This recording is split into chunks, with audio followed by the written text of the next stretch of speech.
Welcome to The Victory Show. Hey, Victors, welcome to this episode of The Victory Show. If this is the first time you're joining us, I'm Travis Cody, bestselling author of 16 books, and I've had the privilege of helping hundreds of business consultants, founders, and entrepreneurs publish their own best-selling books as well. And in that journey, I've discovered a really fascinating pattern. A lot of businesses hit a revenue plateau, usually around $1 million a year, and they struggle to break through it.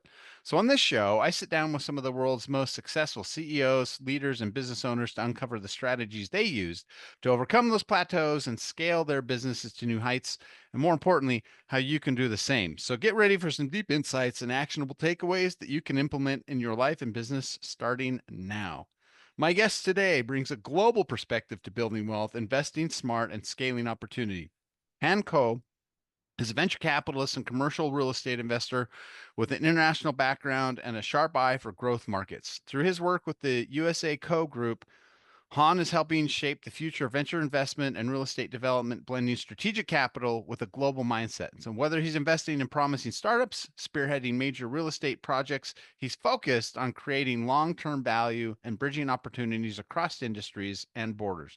So today, we're going to dig into his approach to venture investing, especially how he spots emerging opportunities and what it takes to succeed in a world that's more interconnected and, as a result, more competitive than ever before. So, Han, welcome to the show. Thanks for being here so much.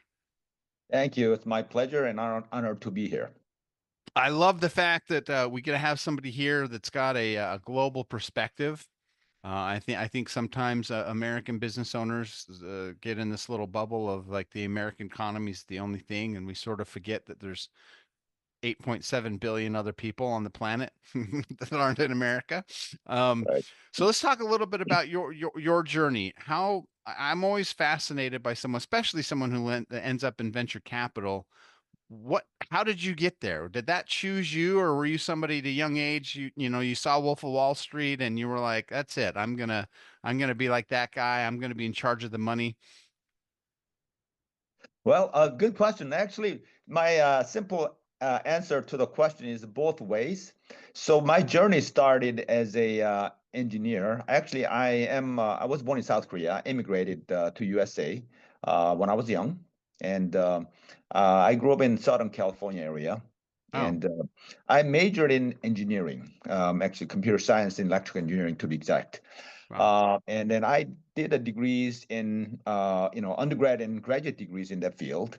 And one of the factor that really helped me out to where I'm at now is that I was benefited by this dot-com boom. I'm sure Okay. some people remember that dot-com boom. Yep. So I majored in something called signal processing, which means a part of telecom industry now.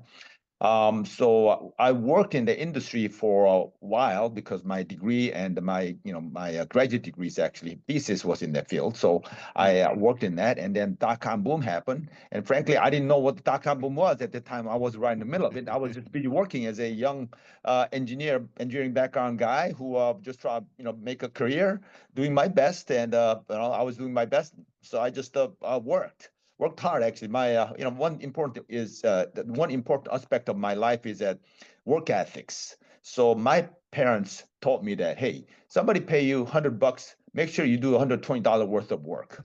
I go, why? And then my parents tell me that, well, that's what you should do.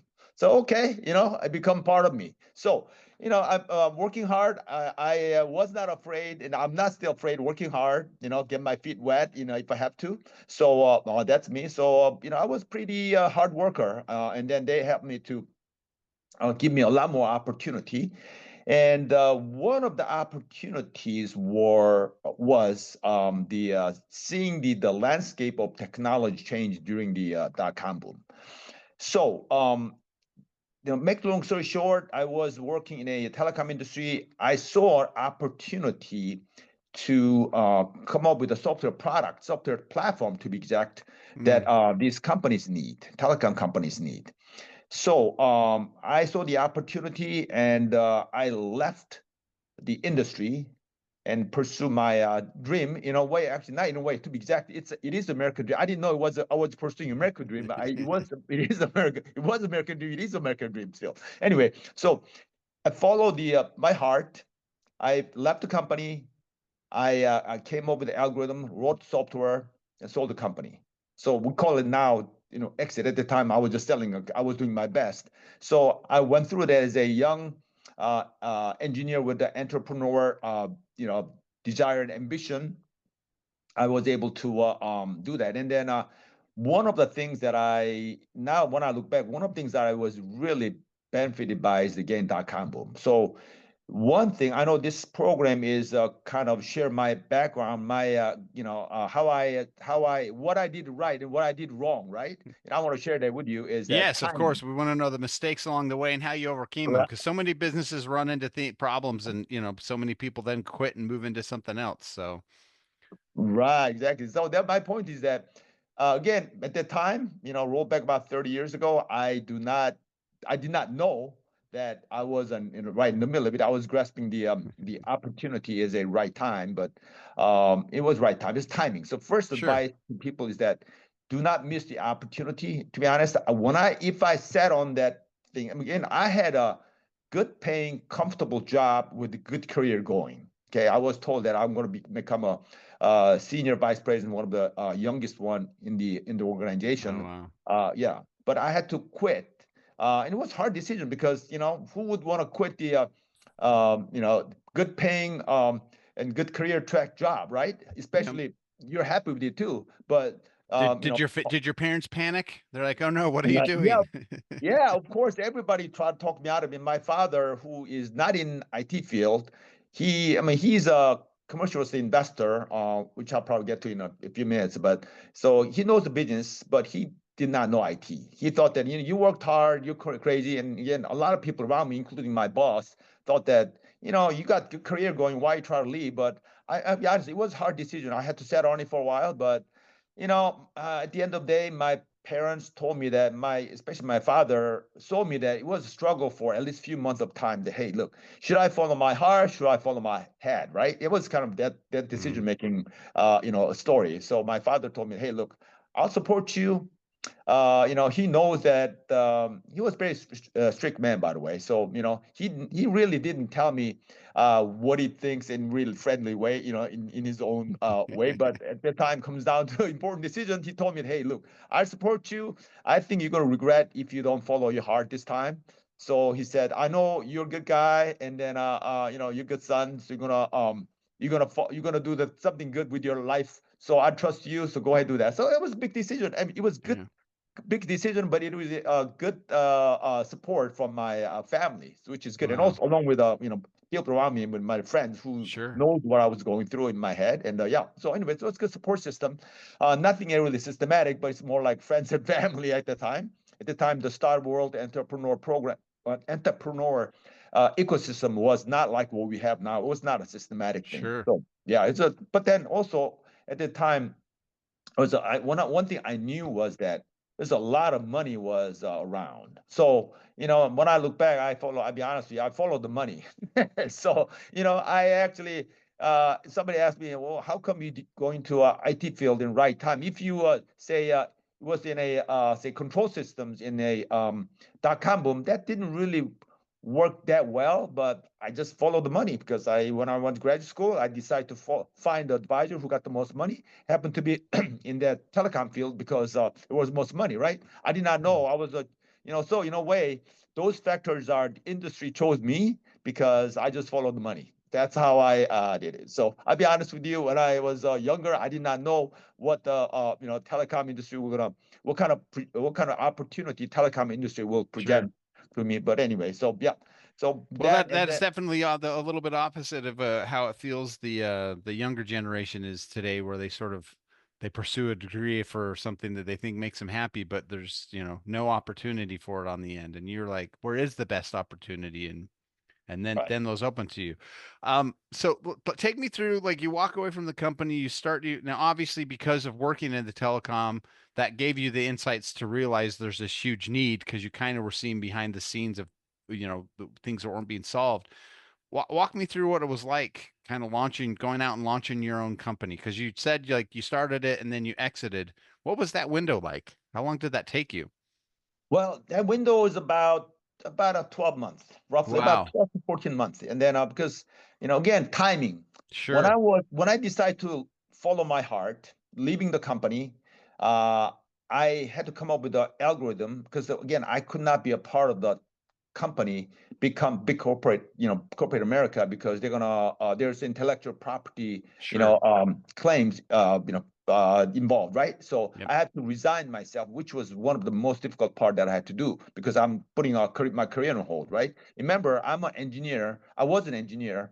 So if I put on my career on hold for 6 months, it usually takes 2 years to catch up, which means a Oof. big dent on my career, right? Yeah. So, Wow. but then I did know that the telecom industry was going through a huge the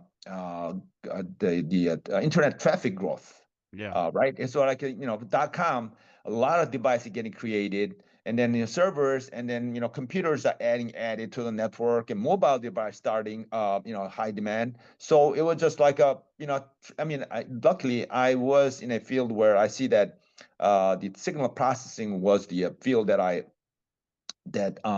was able to see, in other words, right? So I was one of the guys who has insight that, hey, technology is going to trend this way and generate this much internet traffic, which in turn will require product like this, which industry did not have. So that was my Mm. opportunity. So I left the company.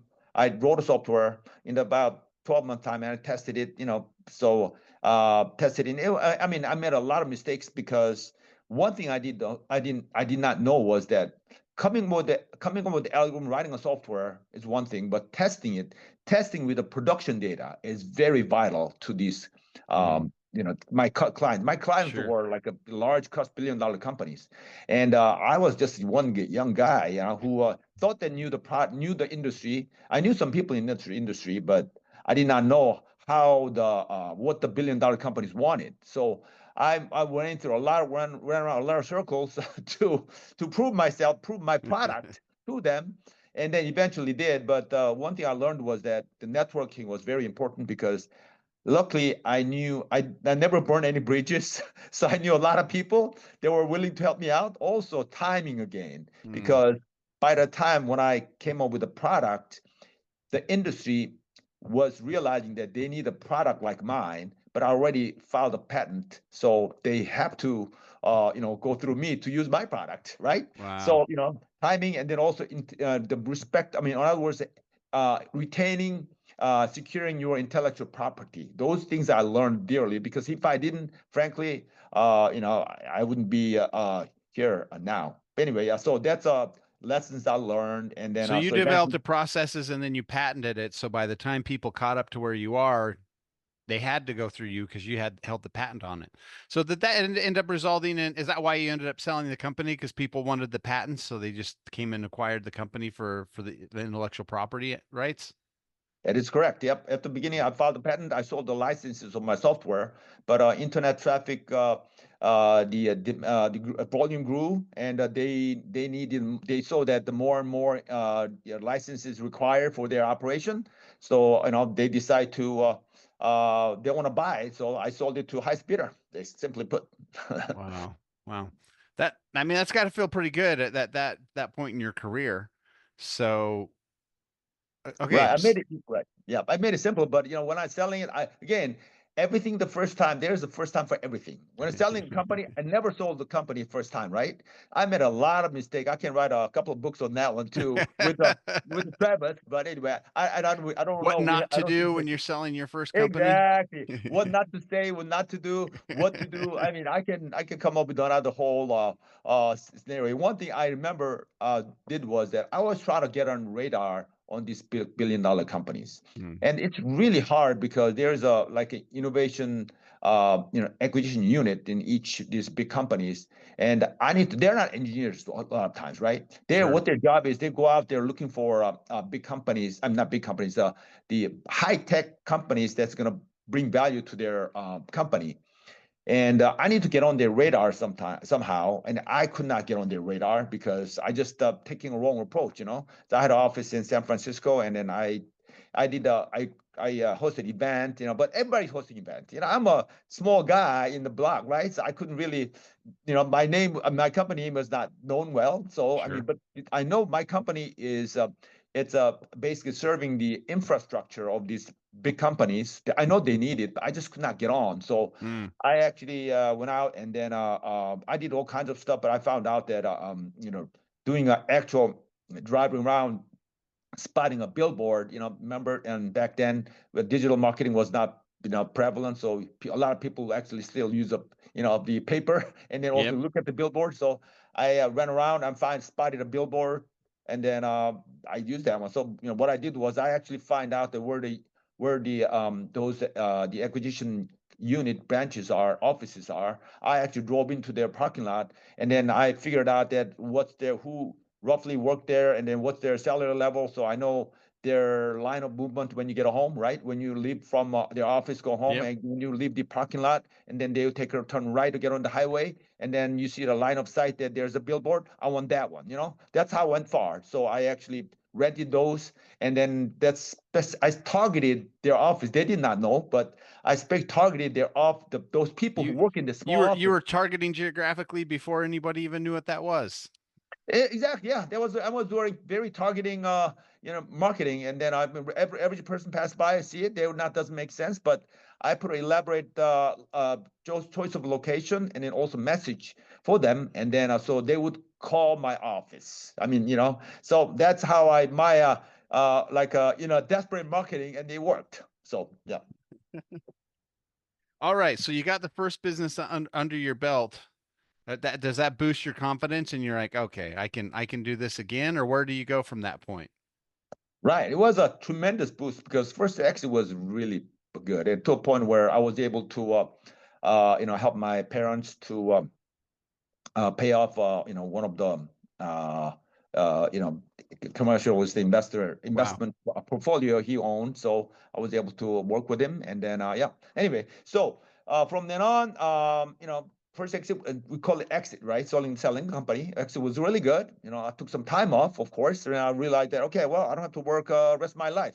And then I took some time off, but as a young person who worked really hard, who programmed to work, and I didn't, as an engineer, we all trained to identify problem, solve it. It's become part of my gene. So you can It's the only blessing and the curse, right? You just sold out, you don't exactly have to work, but then you're like, but there's a new problem. Let me fix right. it. Yeah, yeah, exactly. So yeah, that's exactly what it is. Yep, blessing, curse. Yep. So Mm. I mean, I took it was about 3 months of retirement, and then I came back. So the way that worked out, second work is that when I came back, I a lot of people in my field was all doing their own startup in a way, because everybody got their own idea, right? When I came back, I had time. So, and these are my friends, and I know the technology. So I joined in to help them out as like pro bono, right? And then pretty soon, they run out of money, and they look at me because I sold my company. They look at me, so I become investor. I mean, yeah. So I mean, for me, it was not a hard decision because the founder is my friend. I got involved early. So I know exactly what they're doing, and then I know the weaknesses and strength. Way SWOT analysis in my own way, and then all they need is a little cash and they get over the death valley. So I helped Wow. them out. I become a partner, and then again, the second exit was good. So that's how I become You're came almost back. like the accidental investor. Exactly. Yeah. So that's why in that way, the market found me because I didn't try to become a venture capitalist. And frankly, I didn't know. But somebody told me what you're doing is venture capital. Oh, okay. I learned. So after that, I learned a lot about, I mean, I did not know about finance. I didn't know about marketing. I learned everything my own way. And then after a couple of those, I realized how much I did not know. I Mhm. mean, I did not know how to look at the EBITDA. I don't even know what EBITDA means at the time. So I had to go back and study finance, some accounting. I have a degree in engineering, but I was pretty good, Just so math I and just want science. to I just want to stop for a second and just point out the just the amazingness of the fact that you built and sold two companies, and that point in somebody saying EBITDA, and you're like, what is that? Right, exactly. Yeah, EBITDA. Yeah. Well, yeah. What's the EBITDA? I mean, I Yeah. don't know how to run numbers, but yeah, what's the EBITDA? Yeah, yeah. So I had to study. I had to study seriously, study Yeah. all of those. Well, Yeah, but that's what my point is. You had to study after you had already sold two companies, exited two companies. That's what I find that humorous. yeah. It is. Um, It is humorous. It is very humorous. so it sounds, I mean, you have a remarkable ability to sort of see trends before they're happening. Like, how is that just something that obviously is innate where you were at, but is that something that you still have? Are you like right now, are you working on investments for cool stuff that in 3 years people are going to say, hey, we need this? Yes, actually, I'm constantly my mind is always racing and then tracking and following the trend. And again, in a way, like following the money, right? Mm. In a way, that's work, right? Following the money. And again, that hey, I cannot guarantee even myself that it was always going to work, but I can only try with my best ability, right? Based on Yeah, my knowledge base and my experience. So yeah, so I mean, basically, that's what I did. And one thing I am currently tracking is that actually one thing I can roll back. I'm going to share my experience. So sure. not everybody talk about AI, right? And a couple of companies in AI field, we started about one of the company I engaged in about 7 years, 6, 7 years ago, and we Wow. started locally, and then we were doing well. But 6, 7 years ago, the AI was not that popular. But Sure. we saw that it may be coming. At the time, we did not know, Okay. but I thought that it might be coming. So now we're doing really well. Its company name is actually, one of companies called the Native AI, but it's actually a AI-based market data research company. We're Wow. doing, we're doing really well. We serve multiple global companies, and we moved headquarters to New York City. So yeah, we're working hard on that one. So that's one example that as a advice to people who has an entrepreneur and any kind of business.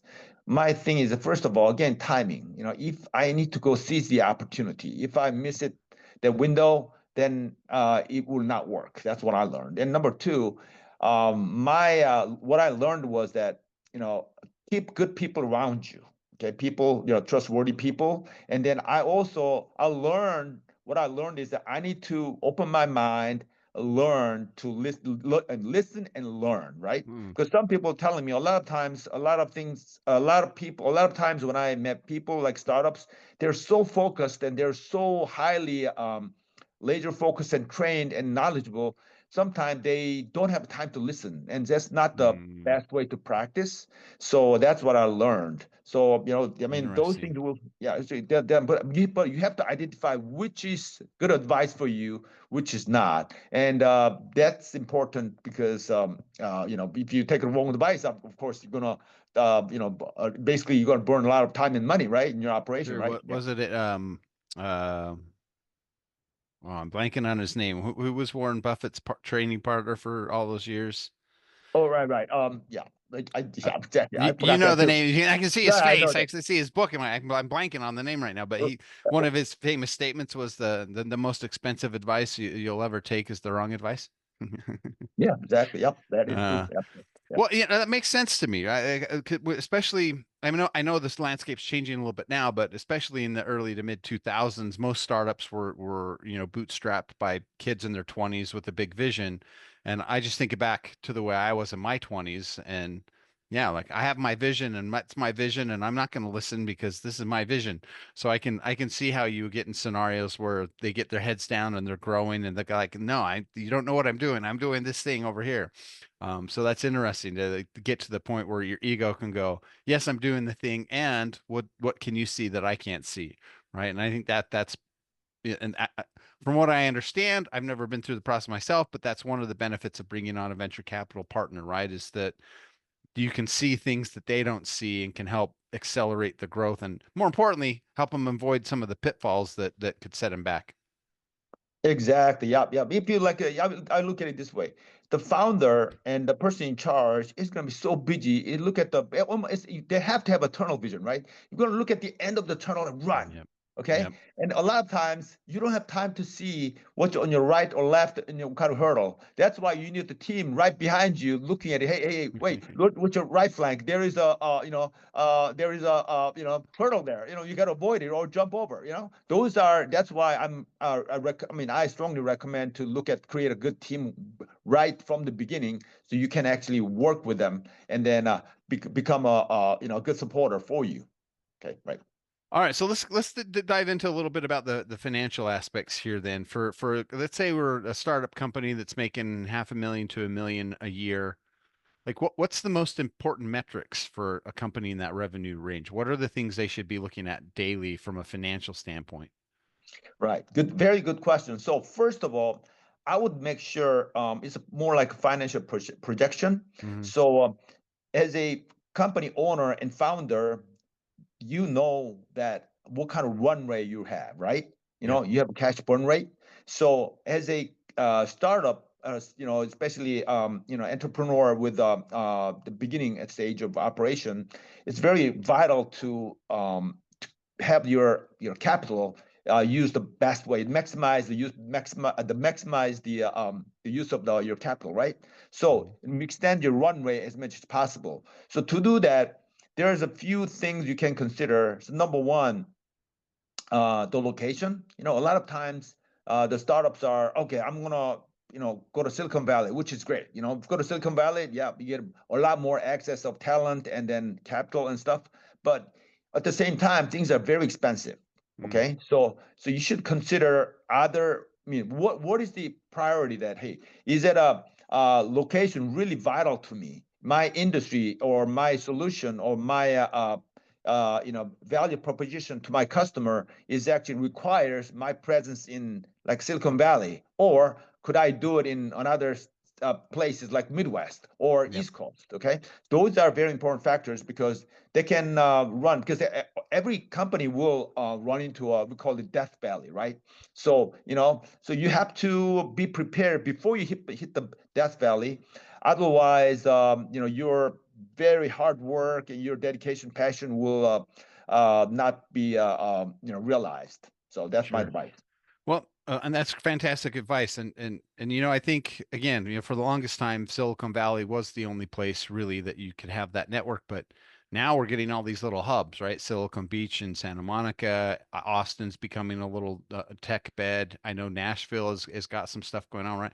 So it's interesting now that to your point where you're saying that one of the challenges and the benefits of business today is the fact the world is becoming more interconnected and how it's starting to spread these opportunities out. So let's talk a little bit about that because I know before we hit record and jumped on the show here, you were talking about how you have business in South Korea and that has allowed you to have a little bit more global perspective, especially of I guess the American economy in America, how America does business. Let's talk about that. I'm very curious as to the view from the outside in, especially when you were in it here, and then now you've stepped out of it and are looking out on it. Right. That's very good question. Also important question at this day and age. Let me start with my journey of straight direct involvement in South Korean market. Like I said, I'm bilingual. I'm bicultural person. Actually, I'm multicultural, I should say, but I'm very comfortable with multiculturals. But anyway, I have an office in Seoul, South Korea right now. Okay, I have a staff there, so I go back and forth a few times, every few months. But one thing I learned throughout my journey is that we, meaning Americans, forget that we are the superpower economically, especially, and a lot of people are watching us. Meaning that it's good and bad because it's good because we'll have a if you as a when I come back to my office in USA in my home, I feel comfortable because a lot of times one of the privilege that I have is that a lot of people with a lot of, let me simply put it this way, a lot of high talent, a lot of money willing to come into USA as long as we are willing to show them good faith to them. Okay, right? Like for example, CES in January. CES, I'm at the CES every year. CES means a Consumer Electronics Show, Yep. Las Vegas. Yeah. I live in Vegas, so I'm very Oh, aware. right. It's right. That's your home alley right there. Yeah. Yeah. So anyway, so I'm there every year as a speaker, and then also, the investment pitching judge in all of those. Oh, wow. Yeah. So every year when I go there, I see the people from very promising, highly talented people coming in. Their goal is they want to expand or they want to relocate their operation into U.S. market. Because you know why? Because U.S. is the gateway to the global market. They all know that.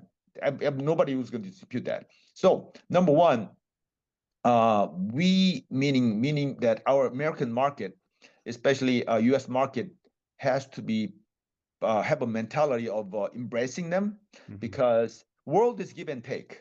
Okay, if we try to isolate ourselves, not isolate, but we try to what do you call it, more focus on our own advantage and benefit. Well, the world is give and take, just like I said, right? So that's one thing Yep. I learned. And then also another thing that I learned is that what we do affect them dearly.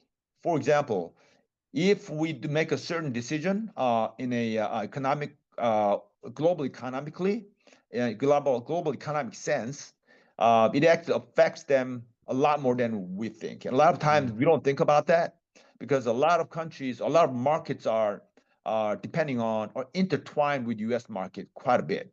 So in other words, all saying that if U.S. economy is sneezes, a lot of other markets are having a fever, because Wow. that's what it is. They're dependent on it. A lot of times people forget that. So, we just have to conscious about ourselves in global perspective. So eventually, if you, it's kind of just almost like a joke, but if we sneeze and they have a fever, I go out, I catch the fever, bring it back, right? So doesn't help, right? Almost like it's not it's almost like I'm not talking about actual, Sure. biological Yeah. We're talking term, about business but sense. Do exactly, do you economical, yeah. have any specific examples of like I'm just gonna say like Vietnam.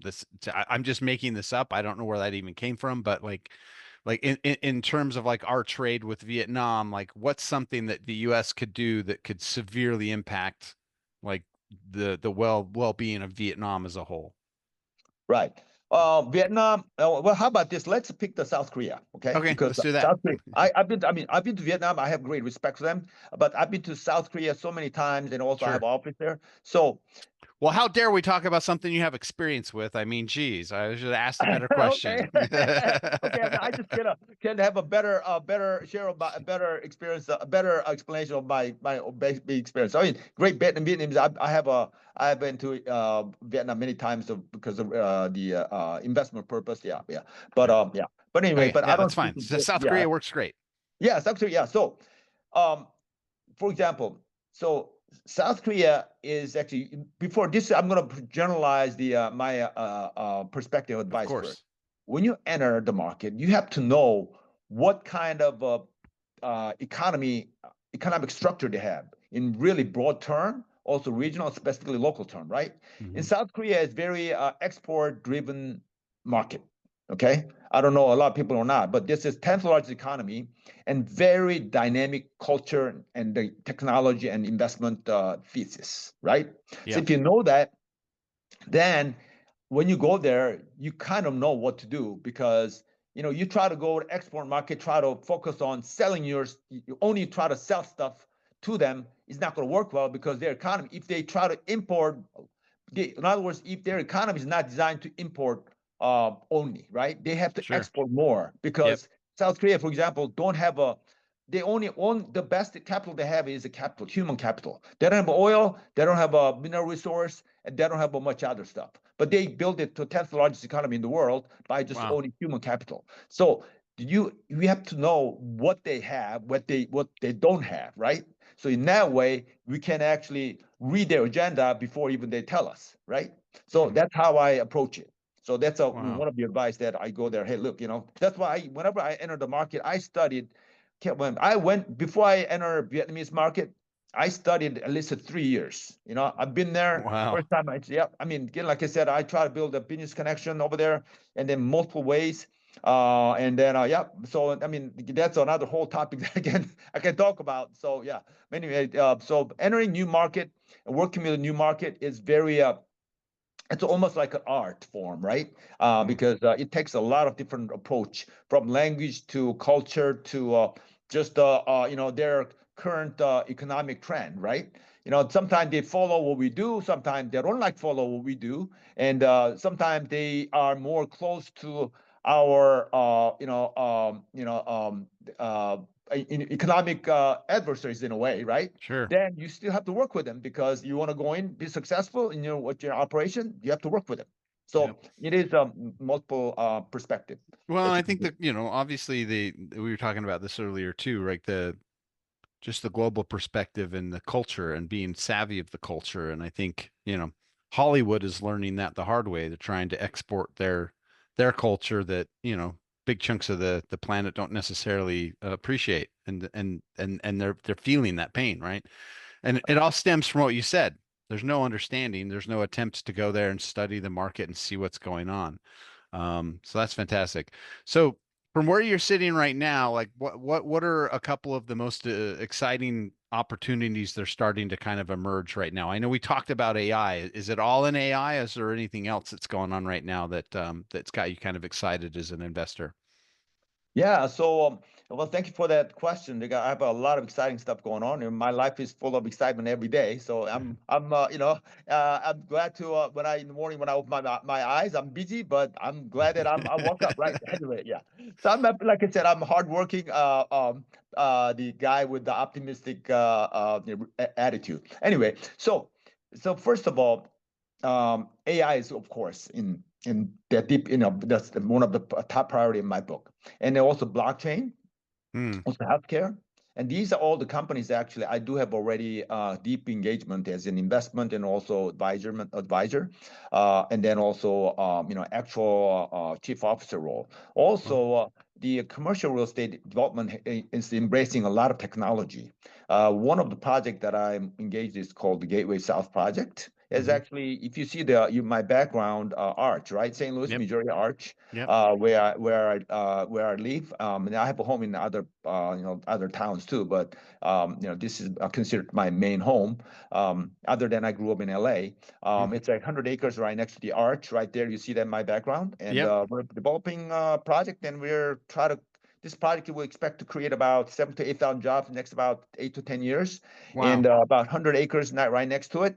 And then you create a innovation center, meaning that embracing high tech technology, basically we're creating a building construction design ecosystem in the whole district of across 100 acres of land. And basically we're, in a nutshell, we're trying to create Silicon Valley of a building construction design hub of the globe, of the world, okay? Hmm. So, but then that's doing it by embracing technology, also training, because in construction industry in USA, as everybody knows, we have a lack of talent, right? Especially younger generation do not want to go, this trade, especially Yep. trade skills. So Yep. every time when you go into big project, you have to train them quickly. So innovation will support that process. Also, having the center right there with the innovation will actually solve some of the problems that these large construction companies is faced with. Okay, so Wow. yeah, that's another project Okay. that I'm pretty proud of, and I just happen to have a right arch right behind me, and they happen to be Yeah, right that's pretty next to it. awesome. How long have you been developing that project? Just out of Oh, curiosity. this project was hosted by a company called Good Development Group, which I serve as a chief strategy officer. I started about 3 years ago. Just our So CEO, you he has you guys are moving right along then in terms of yeah, yeah, development yeah, window. That's pretty fast. yep. So So with we're blockchain, what is it about the blockchain that excites you? right. So blockchain is another technology that I think that people will be paying more and more attention. The uh, the advantage of blockchain is the immutability. So meaning that blockchain has blockchain is, some people ask, what is blockchain? Well, blockchain is I deliver multiple talks on this one, but if I give a 30 seconds nutshell of what blockchain means, is that it's a underlying baseline technology that provides the immutability, meaning that it's a distributed ledger, so everybody can see how the technology, how the transactions are occurred. So you cannot modify or massage or fraud any specific transaction because everybody knows about it, right? Yeah. So Yeah. it's kind of opposite of our traditional belief. Anyway, so and also the blockchain is actually have the advantage of traceability because if there's an event occur, they need to track back. You can trace back to from the very beginning in a pretty quick way because of distributed ledger concept. So and then there's a option. There's a concept called smart contract, right? Because there's the series of events all tied together and then one after another. So these are very high level and also sophisticated technique and bring a lot of value to customers and who's looking for certain value proposition. In other words, yeah. Wow, yeah. I love it. Yeah. Wow. All right. Well, so what does the next 5 years look for like for you and your groups? Well, yeah. So we again, my goal is simple. We're gonna focus on like I said, I'm a hard worker. I'm not afraid to work hard. So we're gonna stay on the project that we're on, right? USACO group and along with the other project that I'm working on, mostly in venture capital and commercial real estate development and investment. But we also not going to miss out the upcoming opportunity, meaning that I'm willing to spend my own my own share of my time to look for follow the trend. I know I don't set the trend. I only can follow, but by doing so, I could make a what do you call it? The right decision in the future, right? So that's actually what I like to do. It could be continuation of, it could be a continuation of AI, or it could be another technology. Or this innovation is going to be continually shape our economy and then our society in next upcoming decade, right? So it could be, like I said, it could be AI, it could be blockchain, it could be any other quantum computing that I'm paying keen interest, that I'm paying keen attention right now. So those type of things that I'm studying. So for me, every day is learning opportunity. That's why I sleep less and read, and then talking to people that knows more than me, or even people who made a big mistake, including myself. So I love to do that. So I love it. Well, you have a pretty good track record of spotting the trends already, so I think it's going to be good. All right. I always like to end every conversation with 3 questions, personal questions. So, if you could go back in time and give your younger self one piece of advice, what would it be and why? Well, one advice is that I would run a little bit slower and then take a breath, take a breath, and then look left and right.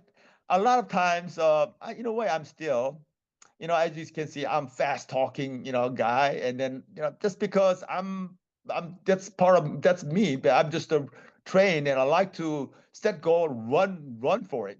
That's how I trained, and that's how I am. So I want to take a pause and look left and right, and it will bring more value in my life and also avoid some of the mistakes. So in other words, if I in other words, I mean, numerous mistakes in my life, I know that I could have avoided if I talk to my people around me. And a lot of times I forgot that, So I want to improve that if I can go back.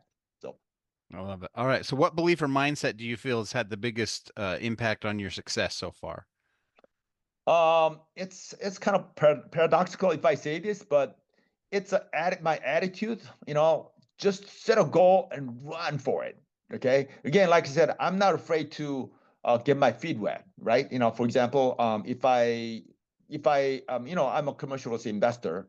If there is a big project going on, I might say rooftop project on my commercial properties that I have, I'm not afraid to go up the ladder. A lot of times they surprised that, oh, the actual owner with the owner show up. Well, I show up now. Actually, a lot of time I send the drone up there, but now a lot of time I still not afraid to go up. I show up. They don't know me. I'm an owner. I just climb up the ladder and look. So just I'm thinking it's just working hard and go getter attitude without any. But I also I try to show my full respect to people who work with me, who around me, so that and I think as a human being, showing my empathy and then also respect to other people is the most important factor that I can exercise. So I love that. One of my mentors was telling me he grew up in Dallas, and he said he lived in a building. It was I think a 35-story high-rise building, right? And he'd been there a number of years, and they had a maintenance man, and the maintenance man was very friendly, and he always saw him all the time. And then his business, he finally got his business. He made his first $1 million, and his life was basically changed. And that's when he found out that the maintenance man actually owned the entire building. wow, what a story! And so then, and so then they had a story behind it. When he was leaving, he asked the guy for some advice, and he gave him some pretty interesting advice. But to your point, right? The guy had he had 3 or 4 buildings, but that was the first building he ever bought, and he had started in maintenance, and so that was his, like you said, he didn't want to retire and not do anything. He liked being busy, and so that was the way that he did it. So, all right, final question: what's the best investment that you've ever made in yourself? In myself. Yeah. So actually best investment is when this is happy I should go back. I was a reader. I was reading a lot when I was young. So all those time when you read, you just don't read, right? Sometimes you reflect on what you're reading. Oh, other people did this, or even a novel, right? When you read a novel or some stories in your head, you always try to relate yourself to the story, right? So those type, I think it's a training. It was training because that helped me to understand other people's perspective quickly. Also read the market and then follow the trend. Also follow the money in a way. So I think that is something that best investment I had, because I was told that my mother that you should read less.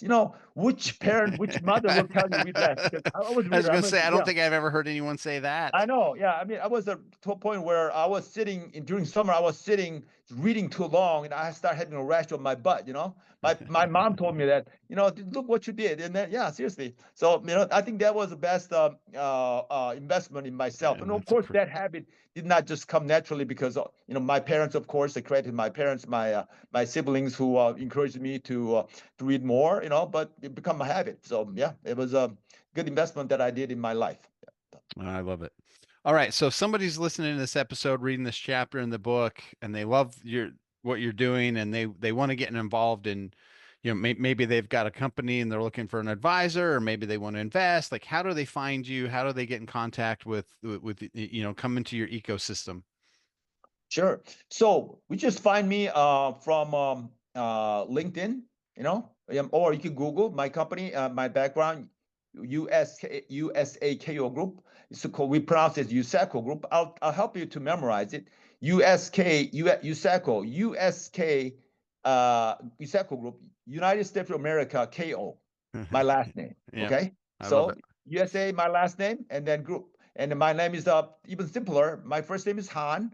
Han, like Han Solo, and then last name is, like I said, KO. So like a boxing knockout. I'm Yeah. always ready to go and win the market, right? KO, right? I So love it. Untold, Yuseco Group, you'll find me, and then you will actually I love to help anybody out and then have a chat with because I met the numerous people in my tenure in my life. A lot of them are very good people, and a lot of times they approach me to seek advice from me, which I'm willing to give a lot of times. And then at the same time, I found out that I learned from them, because there is a world like this that I did not know, that they did not have technology applied yet. There's always an opportunity like that for me. So that's what I love about talking to new people and then I'm working with them. So Han, this has been an awesome conversation. Thanks so much for taking time out of your busy day to be here. I really appreciate it. thank you. Appreciate it.